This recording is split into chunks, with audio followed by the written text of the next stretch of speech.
Para saudara-saudari yang dikasihi Tuhan,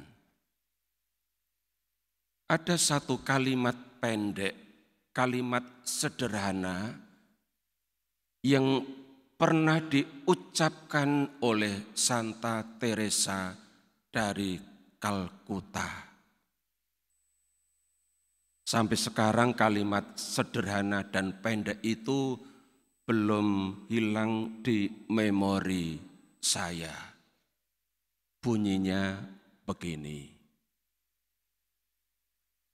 kasih adalah buah yang tidak pernah mengenal musim.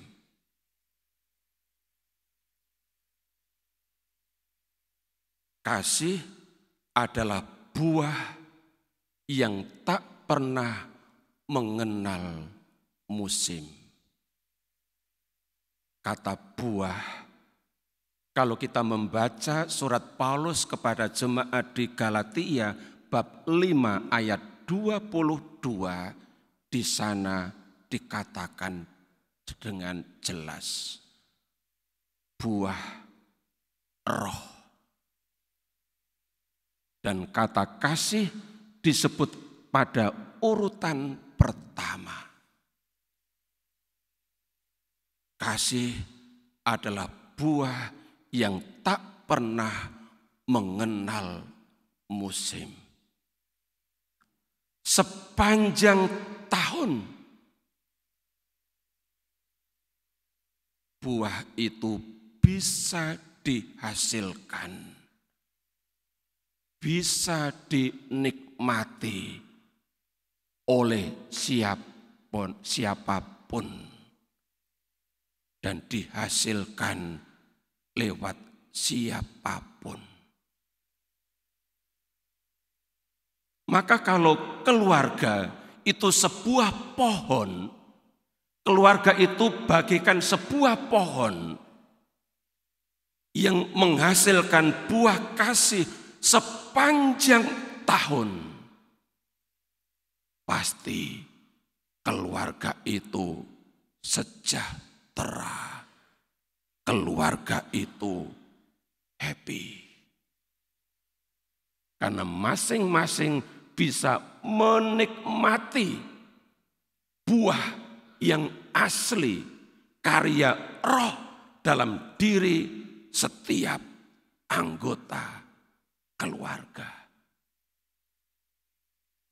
Itulah sebabnya Bapak Ibu saudara-saudari, dalam bacaan pertama tadi Rasul Paulus bilang lewat suratnya kepada jemaat di Roma bab 12 ayat 9. Perikop yang tadi dibacakan dibuka dengan kalimat begini: saudara-saudara, kasihmu janganlah pura-pura. Kasih yang harus dihadirkan dalam keluarga, dalam komunitas, di tengah-tengah umat, mestinya adalah kasih yang orisinil, kasih yang otentik, kasih yang asli. Sehingga kalau manis, benar-benar manis. Bukan karena pemanis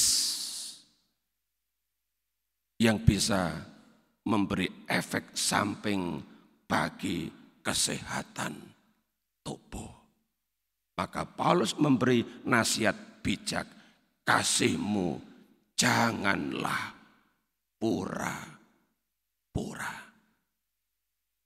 Kasih yang harus dihasilkan dalam keseharian kita mesti asli, otentik, tidak dibuat-buat, tidak direkayasa, sungguh-sungguh apa adanya. Bapak Ibu saudara-saudari, Rasul Paulus menunjukkan caranya bagaimana ukuran kasih yang otentik itu. Kasih yang tidak pura-pura itu. Dikatakan di ayat 15. Bersukacitalah dengan orang yang bersukacita. Itu contoh kasih yang asli. Kasih yang tidak pura-pura. Otentik. Bergembira dengan yang bergembira. Bisa juga sebaliknya. Ikut bersedih dengan yang berduka. Nah, hari ini Tuhan memberikan contoh. Orang yang macam apa yang kasihnya tidak pura-pura. Orang yang macam apa yang bisa bergembira dengan orang yang bergembira. Orang macam Maria, Bunda Maria. Itu contoh yang paling jelas. Kasihnya orisinil, otentik, tidak pura-pura, tidak dengan rekayasa. Buktinya, ketika Maria mendapat kabar gembira dari malaikat Gabriel dan diinformasikan bahwa sanaknya yang bernama Elisabeth saat itu sedang mengandung pada bulan yang ke-6.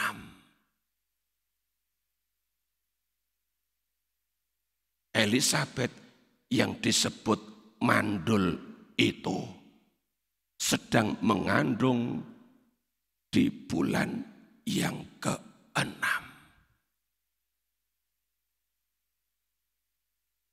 Elisabeth sebagai seorang istri pasti merindukan anak.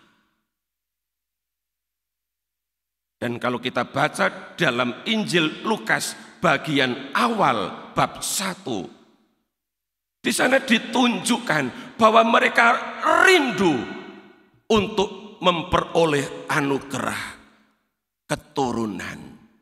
Maka mereka berdoa terus-menerus sampai mereka tidak sadar bahwa mereka sudah lansia, tapi masih berdoa mohon keturunan. Dan Allah mendengarkan.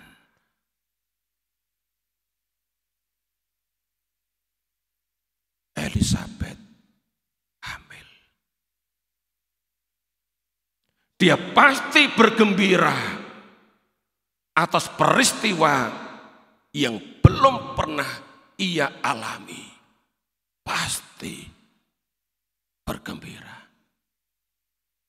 Maka Maria yang baru saja mendapat informasi dari malaikat Gabriel segera pergi ke Yehuda yang dalam tradisi kuno disebut Ain Karim, yang jaraknya dari Nazaret ke Yehuda atau Yerusalem itu 120 kilometer. Bayangkan waktu itu belum ada jalan tol, belum ada mobil. Tetapi Maria yang sedang mengandung segera mengunjungi Elisabeth. Maria ingin bergembira dengan yang sedang bergembira. Persis seperti yang ditulis oleh Paulus. Ia berangkat dengan hati gembira dan sampai di sana di rumah Elisabet juga hadir dengan hati gembira bersama tuan rumah yang gembira. Dari mana ukurannya bahwa mereka bergembira? Dari anak yang dikandung Elisabet. Seperti yang dikatakan oleh Elisabet sendiri.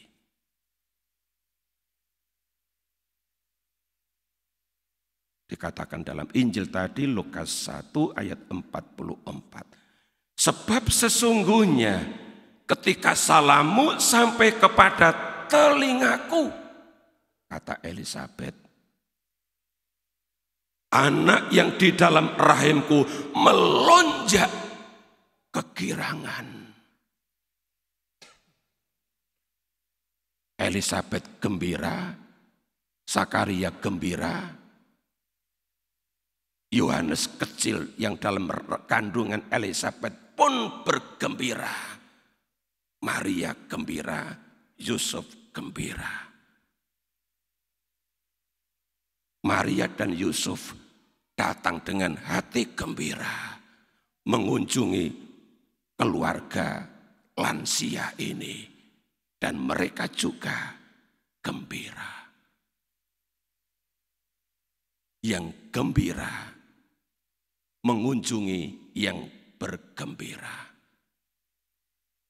Persis seperti yang dinasihatkan Paulus. Bergembiralah dengan yang bergembira. Inilah kunjungan Maria yang saya sebut kunjungan kasih. Kasih yang tidak pura-pura. Kasih yang orisinil. Mendatangkan kegembiraan. Mendatangkan sukacita. Happy. Oleh karena itu Bapak Ibu, saudara-saudari yang dikasihi Tuhan. Mari kita tempatkan Maria sebagai ikon dalam keluarga kita masing-masing, dalam komunitas, juga di tengah-tengah umat. Maria sebagai ikon yang datang kemanapun membawa Yesus.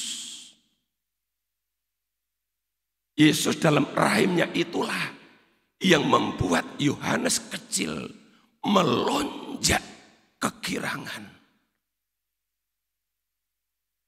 Karena Maria hadir bersama putra kesayangannya yang masih ada dalam rahimnya. Maka kalau kita selalu membawa Yesus dalam hidup kita, kemanapun kita pergi, kehadiran kita akan mendatangkan sukacita, kegembiraan. Pertama-tama karena kita hadir membawa kasih.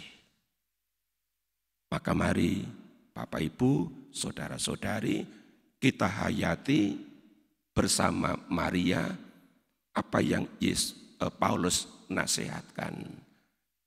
Kasihmu janganlah pura-pura.